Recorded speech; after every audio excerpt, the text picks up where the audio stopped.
How to use Google Gemini. Hi everyone, I'm here to assist you today. Without any delay, let's jump right in. First, you can simply search gemini.google.com. It will lead you to this page after you log into your account. Now in Ask Gemini 3, you can simply ask to generate an image or paste any prompt. I'm simply going to type generate image of a dog, and then at the bottom you'll find tools as well.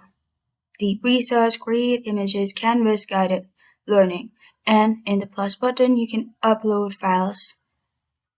And then on the right side, you'll find all these options, which is Gemini 3. This is the latest option. Now you can simply send it, and Gemini will create an image or answer your question.